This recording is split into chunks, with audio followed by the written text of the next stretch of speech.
I'm Teresa Edwards, and I've been here at the Texas A&M System Office since 2007, and I worked at the Texas Comptroller's Office in financial reporting for about 6 or 7 years, and then worked in Florida at the Department of Financial Services, which is like their Comptroller's Office.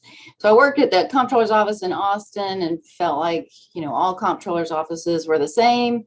So I went to Florida thinking it would be real similar, and just like every grant, every state is different, every comptroller's office is different. And it was a good experience, but I'm glad to be back in Texas and working with our appropriation process and our federal grants and contracts. But I'd like to, I've been working with Monica Pell for many years, and a lot of you folks may know her already. We were lucky enough to steal her away from main campus, and so it's been a pleasure to work alongside of her. She is the one that does the heavy lifting. She does the calculations, and so if you have questions, let us know. We're glad to share those details with you. It is a different kind of accounting. So we're all used to debits and credits. Maybe we're used to look at the operating statement, revenues and expenses, but this is cost accounting. And so it's just another way to take costs and to place them in different buckets and do a calculation. So Monica, you want to introduce yourself real quick? Hello, I'm Monica Pale. As Teresa said, I'm with the System Office Budgets in Accounting and involved in the F&A calculation process. I've been at the System Office for almost 12 years now, and I was at main campus for 16, 17 years before that. I believe I've done 4 calculations here between Prairie View and College Station base, so getting the hang of it. If y'all ever have any questions, just let me know. Okay, good. Perfect. Thank you, Monica. Yes, Monica is very humble, but she does a lot of work. And just like you guys at night and on the weekends, I'm not even sure how many hours she puts in, but she does help us get these calculations rolling. And really, just to talk about this presentation, we were asked by Dr. Banerjee to come and talk at the Council of Principal Investigators. And so we did that last month, and we haven't presented to them before, but there were questions regarding the rate. There has been changes. They wanted to know why and give us explanations, and then just sort of talk to the principal investigators about what is included in the calculation. We all have our areas of expertise, and often it may feel confusing or overwhelming if we're looking at a topic and we keep seeing dollars or percentages increase, and what does it mean, and kind of have those conversations with the experts in their fields. And it went pretty good. I think Christy Billinger was a great help. She talked to us about what was important and the key elements to bring to that group. And so we're just bringing that same presentation to you guys. We'll have a little bit more details since you're more of our numbers people. You're the one working on invoices and working with, whether you're on the pre-award side or the post-award, you are in the middle of all of our research and instruction and other sponsored activities. And so we know you're a little closer to the numbers. So we'll talk about that in a little more detail. But just to kind of talk about what are the objectives, or what are we going to talk about today? We've only got an hour to talk about these topics, so we just wanted to group them in a way that made sense. And so we just want to talk about what our responsibilities are, kind of provide an overview of facilities and administration.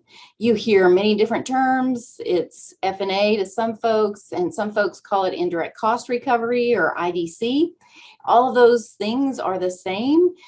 It's just different levels of expertise or what you're used to dealing with and seeing, just how you kind of call out these concepts.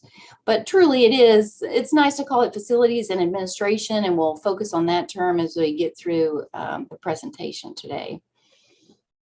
And so we'll define what the A&M system's responsibility or roles are. This was debated at one time. Why isn't the calculation handled at the fiscal office at main campus? And so when the system office was brought about, then the calculation was moved over to the system office. And so we work with 2 different experts. We work with an expert that helps us negotiate the rate, and we work with Maximus, a company that you've probably attended classes with, where they have levels of expertise and they help us analyze the data, and we use their software. So our goal and responsibility is to take all of the members and prepare a calculation, and then it's submitted to our cognizant agency. And so whether it's A&M Corpus Christi, or it's Tarleton State, or if it's our flagship main campus, or Ag Research, or Ag Extension Service, we work with each one, and then the calculation is different for each one as well. So we'll review the calculation at a crazy high level. So you guys probably deal with it a little bit more detailed. And so if you have additional questions, feel free to ask them at that time. And then at the end, we'll have a Q&A session. And so what are these terms, and why do people call it so many different things? And just, it's a concept that's been around for a long period of time.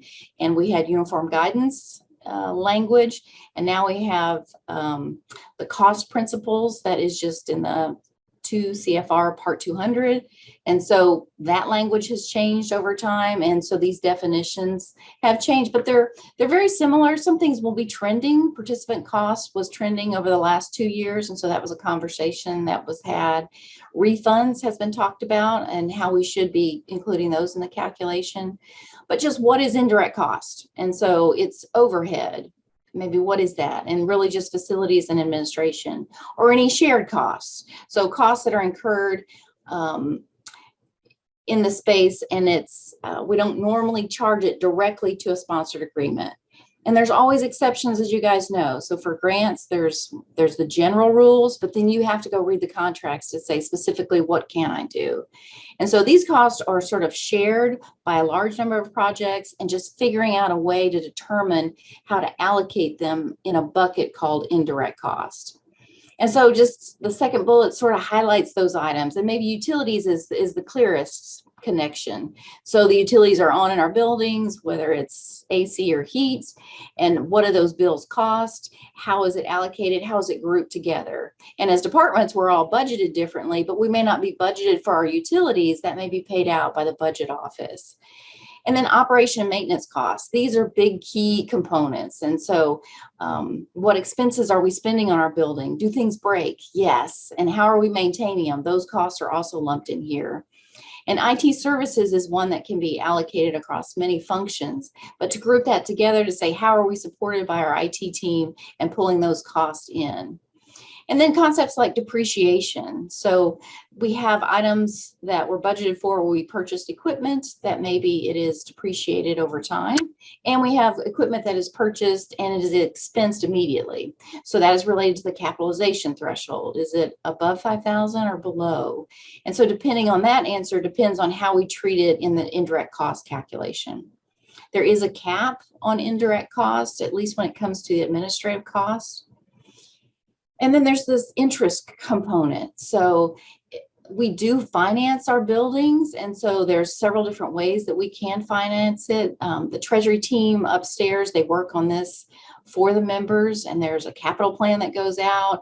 We, at each campus, there is this idea of what building will I build next and how will I fund it. And so when we fund it with debt, we are able to take those interest payments and apply them and add them to our indirect costs, because that is a true cash outflow that we're using in order to improve our campus and our agencies. And then the uniform guidance, we wanted to list that. So if you're interested in looking at more detail, 200.56 is all about the cost principles, the audit requirements, and just like anything else, this is unique and the rules are very specific.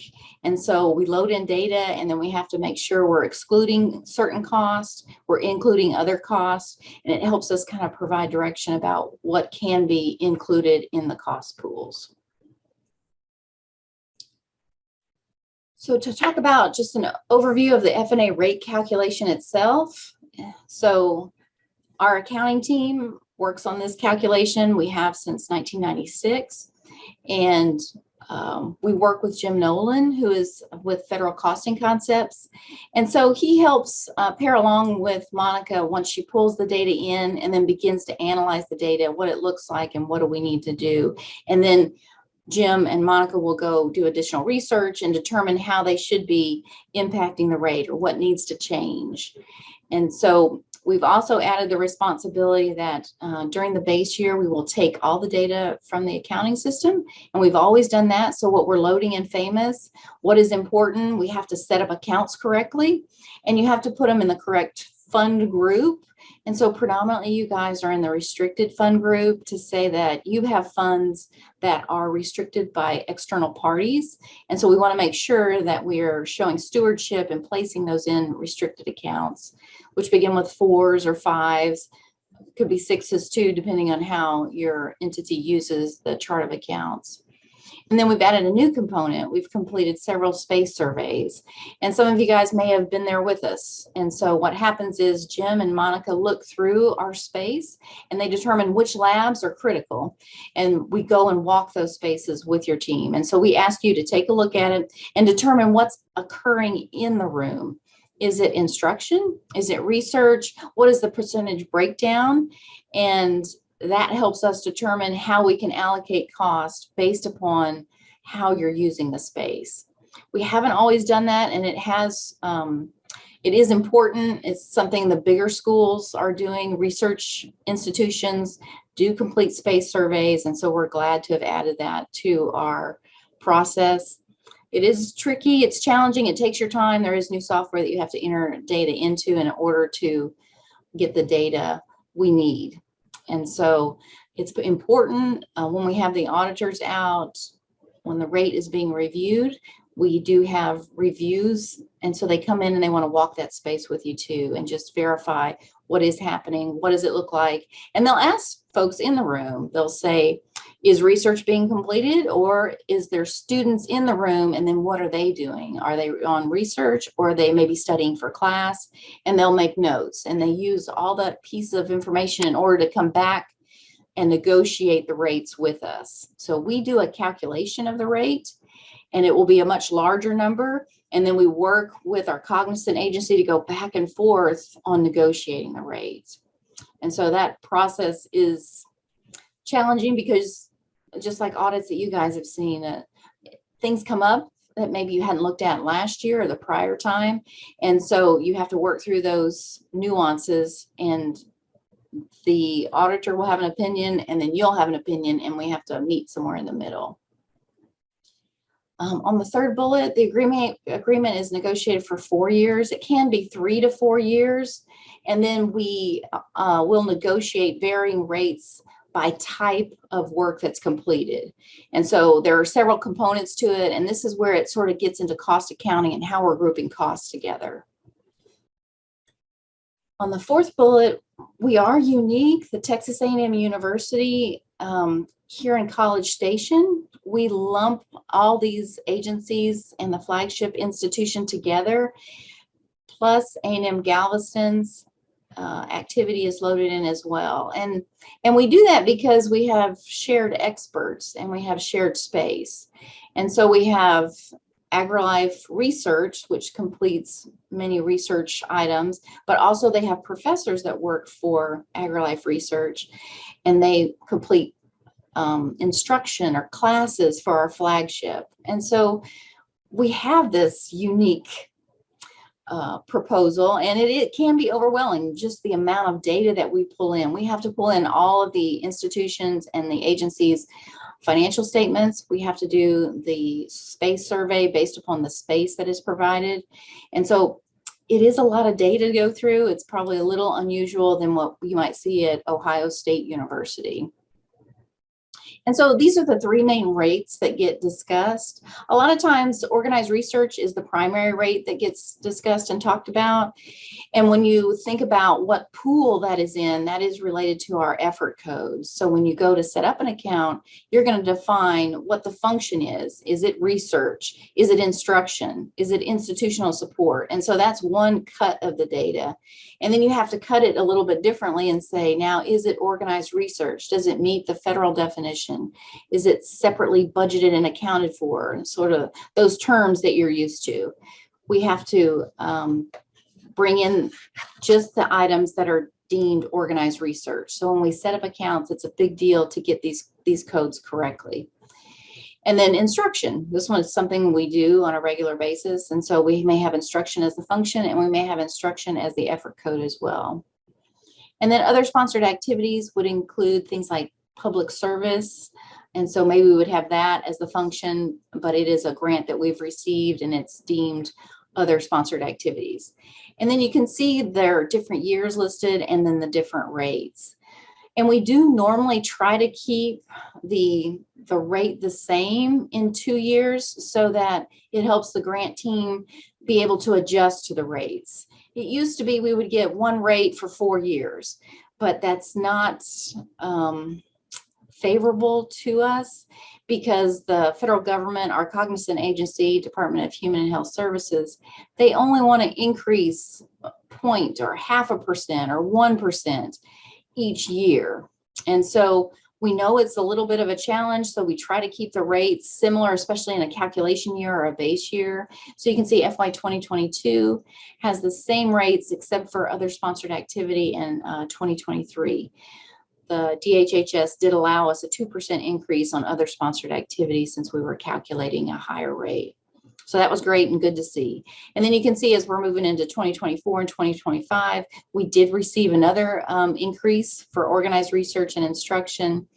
And then we, in 2026, which is our golden year, and will probably be the same for 2026 and 2027 as we do those calculations.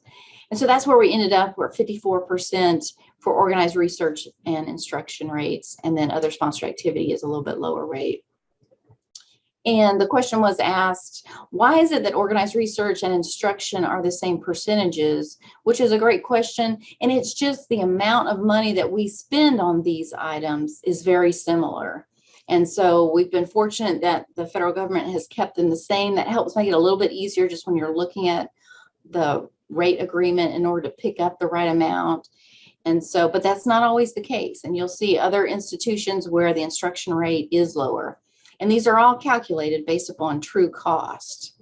And so in our case, those two ended up being the same.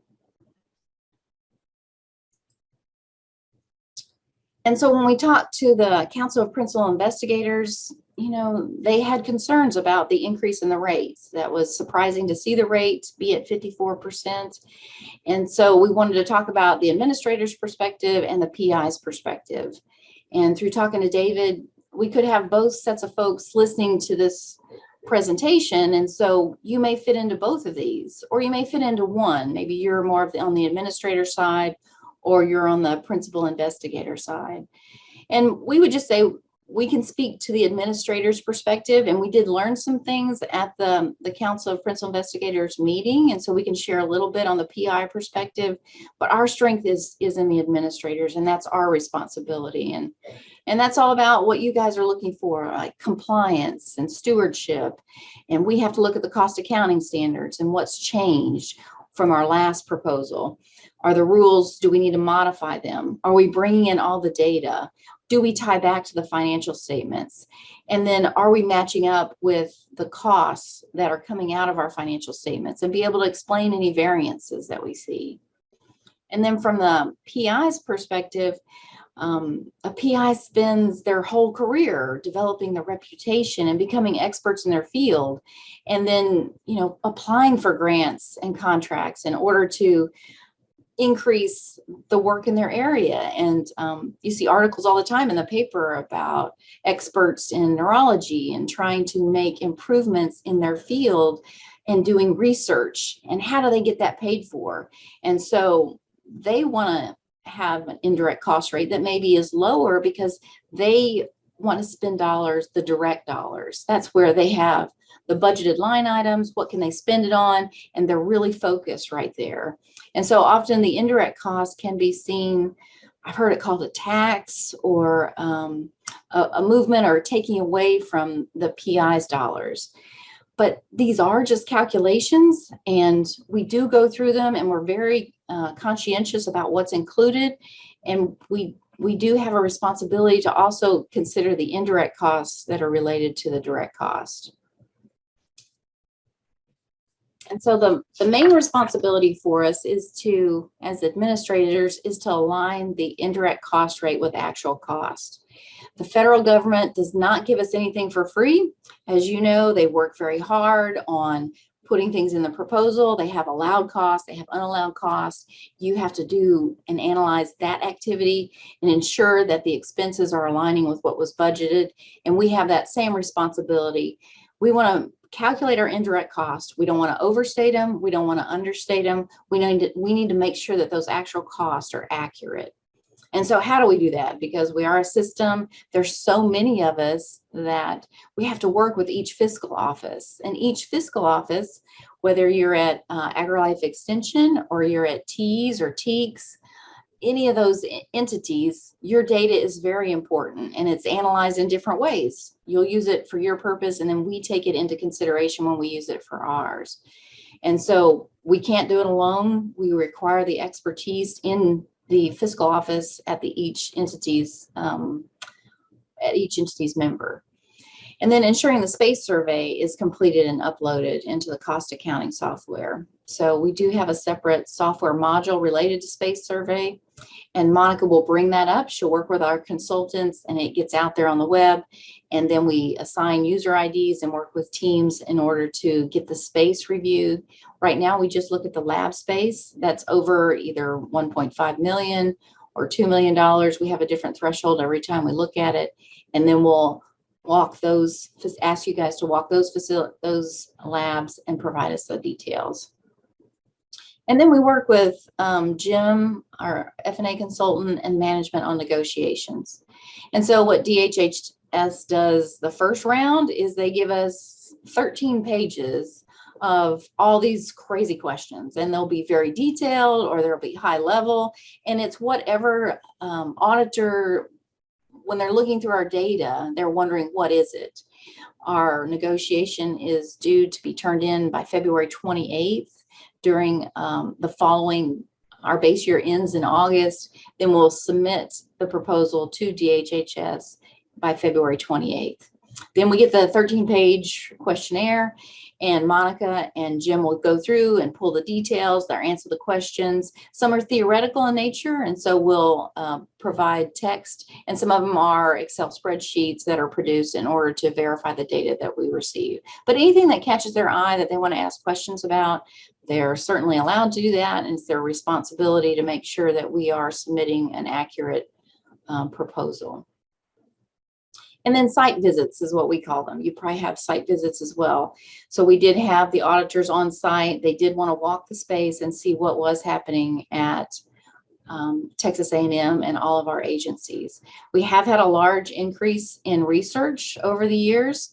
And so as we continue to grow, that does draw the eye of DHHS, and they want to make sure that they're doing their due diligence in order to analyze our numbers, our space, and verify that they're doing, they're approving the correct rate.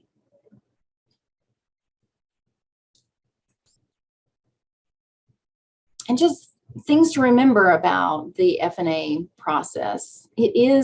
F&A is reimbursed based, and so it's not extra money. There's no profit. There's no additional dollars that we are allowed to place into the agreement. It is calculated based upon true indirect cost, and we'll group those together and compare those to the base and come up with a percentage.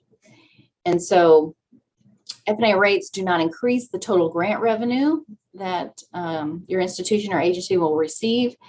And then the third item, the F&A rates do determine the amount of revenue spent on direct costs. And so this is where it might be a little bit sideways with the PI and the administrator. So if they receive $1 million grant and our F&A rate is at 50%, they'll have direct cost of $666,000. And then we calculate the indirect cost, which is the $333,000. And so it is 50% of the direct cost. And then you can see as we get an increase, and so we have, in this example, 55%, but the grant stayed the same. In a perfect world, the grant would have gone up, maybe 1.2 million, but it stayed the same at $1 million. And so then you can see that the dollars they can spend on direct cost is at 645,000. And then the F&A cost went up. And so the $1 million stayed the same, but the dollar amounts and where they went is different. And so a lot of times this is where we get the conversations, and they want to know, well, what's included in that? But some PIs understand the indirect cost and they just leave it alone. And what they want to know is the 645,000 and what those budgeted line items look like. And they just move on. And then a lot of times on item 4, we're just compared to other institutions. So you may see other proposals and they may have rates in the 60s. And then you wonder, well, how did that happen? And where are they and what makes sense? And it basically just means that that institution spends more on facilities. And it is facilities portion of the calculation versus the administration, since the administration part is capped. And so just to talk about, it's just like any other accounting, there is rules and then there's math. And then this is the math behind it. And so we will group the facilities costs together, and we're kind of giving a description of what those facilities costs are. And that's considered the numerator. And then we have our administration costs. And that would be another numerator, but the denominator is our modified total direct cost. Years and years ago, we were, our base was salaries and wages. And that happens a lot of times when institutions first begin a rate. They start with a salaries and wage base, and then they move towards a modified total direct cost as they have more and more complicated or complex grants. And so we made that move. Not all of us were MTDC abbreviation, but modified total direct cost. Some of us still were in salaries and wages, and we moved everybody a couple years ago to get us all on the same base. And in our accounting systems, what's important is when we add a new object code of an expense, we go through the understanding of adding it and then determining how it impacts the MTDC base. Where should it be included? And that is marked by Monica in the system. So we'll set up the new code, and then she will go in and mark it on the MTDC base. And so there are several bases that can be selected when you guys set up awards in the system. And they are important. It is good to know which one you're using, and you can go and look and see what costs are included and excluded in the famous screens. And so just to walk through organized research and what it looks like and what the percentages are, this is the F&A rate calculation. And the first item is facilities cost divided by MTDC. And so what is the calculation? It was 31.2%. And so that's just all of our utilities and depreciation, interest grouped together divided by the total cost. And the allowed amount is the exact amount. And so if you spend more on facilities, then that increases that calculation. And then administration costs. And this was a concern of the PIs when they talked with us about, well, if administrator salaries, how are they included in the calculation? And if, the admin staff gets raises, how does that come into the calculation? It is true, the administration is an expensive part, but it's an important part because if we don't have it, we will miss out on stewardship and responsibility. And like you guys do, just making sure that we are following all the rules and requirements. And it seems the more we're here, the bigger the requirements are and the more complicated the grant is. I wish several grants were the same and you could manage them the same way, but that's not always the case. And then how we deal with things in the calculation come up. And so those are important. Experts in the administration field in order to make sure we remain compliant. And then we have vision and we have budget experts. And there are a lot of different areas where there is expertise. And so this is where we wanted to say, for every dollar that we spend on organized research, there is going to be 74 pennies, you will, or 74.2% that are attributable to the facilities and administration. We're capped out, and so we calculated 57.2. We ended up negotiating 54%. And this happened here in our office. A question came out, well, how do you do the negotiations? Those auditors sat in a conference room outside, and then they gave us a number, and then we came back and had discussions, and then we provided additional proof that we felt like we needed to increase the rate. And then we worked with the VPR's office and just kind of talk out what is the burden we're going to put on your administrators or experts in order to increase the rate? Should we keep it the same for a couple of years? Are you willing to go 0.5 each year? And so those conversations, it's not usually that we receive more than 3%. And our negotiator, Jim, has stated that now that we've got a negotiated rate at 54%, we're calculating 57%, we're going to have a little bit of trouble getting any higher. And so our rate needs to calculate higher in order to get a higher rate.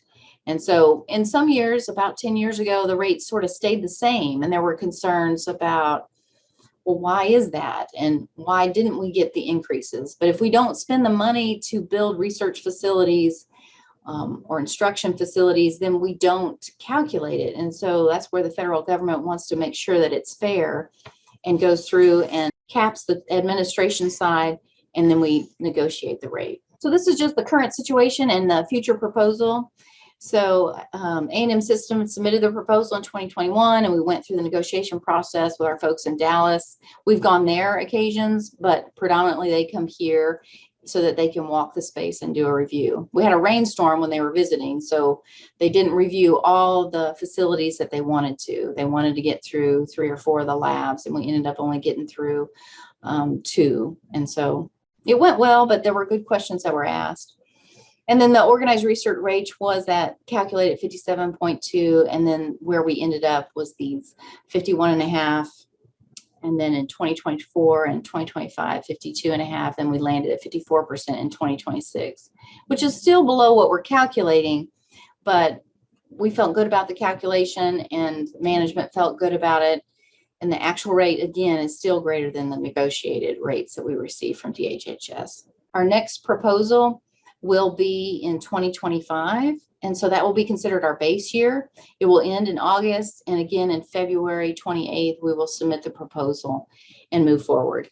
And during the summertime, Monica will run queries and do some verifications on functions just to take a look at how does our data look in FAMOS? Is it okay? Do we need to make any changes? Is there any conflicts? Do we have something marked as instruction on the function, but then it's organized research on the effort code, and the connection between those two. So our folks in the fiscal office help us stay in sync with those concepts, but also we take a look at the data as well, just to make sure that it has been marked and go back and ask you the questions. And then Dr. Baldoff wanted us to add something about, well, what about our peers? And we went out to the A&M website and looked at who they felt like were their peers, and we received this list. And then we went out to various websites. Christy Billinger's group pulled a lot of this data together for us, and then there were a couple that were missing, so we went and did some verifications and updates, and then we added additional percentages here. But the institutions that are heavy on research, you can see they have these higher rates, and we're kind of at the bottom of the list, but we do live in College Station, and so we do have a lot of land, and even our consultant has stated, well, you guys just take the cows off the land and move them over, and then you build a big building. Okay, that may be true, but at University of Texas, they're in the city, and so they would have to purchase land, or maybe businesses would have to go under, and they'd have to sell their property to University of Texas in order for them to expand, or they'd expand outside the city. And our taxes here is a little bit lower versus Pennsylvania or University of California at Berkeley. So these places that have higher costs are calculating higher cost. There was a question about inflation. How does that impact it? And that's a good question. And absolutely, it does impact the rates that are calculated no matter where you're at in the United States. And those costs will keep going up. But you might see some leveling off as maybe we're not going to spend the money. We were going to build a building, but because utility costs are higher, we may put off building that building. And so we're just going to remain status quo. And so all those decisions by our management and our budgeting teams that make those decisions and help us be successful and concentrate on students, but also work on the grant side and running an institution, all those factors are considered as they move forward. And then the impact to the accounting side is, well, we report the facts after the fact. We clean up as we go along, and then we pull in these costs and do a calculation based upon what has occurred. And so this was good to see, and you see a lot of familiar names that maybe you've heard about or there's been conversations about at your department. Okay, well, that kind of is just sort of a general overview of facilities and administration and what it means and what it is. And we just wanted to give you a flavor for what we do here at the system office. We're always glad to take questions or any input or any conversations